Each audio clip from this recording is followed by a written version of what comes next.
really horrifying because the financial crisis started back in 1971.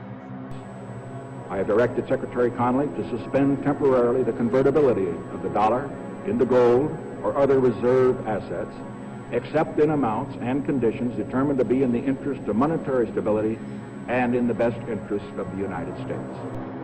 The Corona crisis, while serious, the biggest crisis is the financial crisis. And your generation, the millennials, have been screwed. I mean, big time. Big time. I mean, if you understand how money is created, money is credit and debt. That's all it is. Money, credit, money, credit, debt, and taxes. That's what money really is. But they don't teach you that in school. So today, the reason the world economy is crashing goes all the way back to 71. But what happened in 71, they could just make fake money. And they could keep printing fake money. The only way they could keep the economy expanding, they had to find people stupid enough to get into debt. Now everybody has credit cards, but they never teach you how to use it. Why did they have a credit card? It's because they needed more money. So they keep expanding the economy. They keep finding people stupid enough to just get into debt. They give credit cards and all this and say, well, you give auto loans. But I think the most dastardly thing for your generation was in 2009 when President Obama went to the banks and said, look, we need to get the students more into debt under the guise of you need to get a good education. And Robert, something I find really interesting is, like you said, at moments during the Depression and the recession was a time where you grew the most, and you actually predicted in prophecy that this crash was going to hit. It was a couple years off, but it's happening. And so one thing I loved, I was reading an article a couple days ago, and I think entrepreneurs who are ready for this will actually thrive in this recession or crisis that we're going to see and that we're already seeing. Because, for example, in 2008, with the last recession, startups like Uber and Airbnb actually flourished and were started during times like this.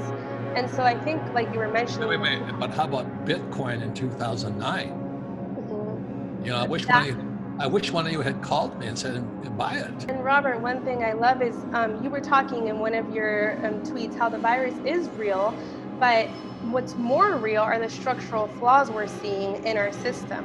And I think as having an entrepreneurial mindset and actually studying and evaluating, okay, let's see what companies are actually surviving this and which ones are going down. I think it's really the perfect lesson for us to learn as opposed to like our textbooks from the university.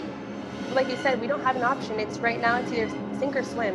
And I think a lot of people are seeing that because, I mean, in just about 4 weeks, 17 million people have filed for unemployment. Well, the people that'll get hammered, I'm writing this paper right now. It's taking me 4 months because it's a tough paper. It's called The Brave New World.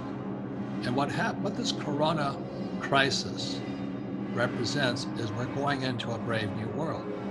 And I don't know if you guys follow this, but we were on the edge of recession prior to January 2020. As I said in prophecy, I said it would come in 2016.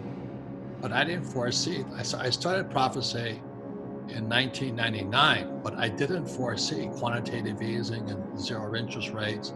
I didn't foresee how desperate our leaders are, the Federal Reserve Bank, the Treasury, Wall Street, and even putting students in debt.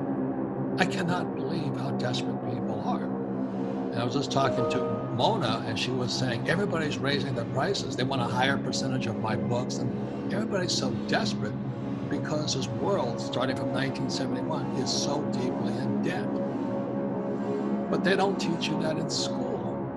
So that's my concern. And so my prophecy, which I started in 1999, came true in 2020.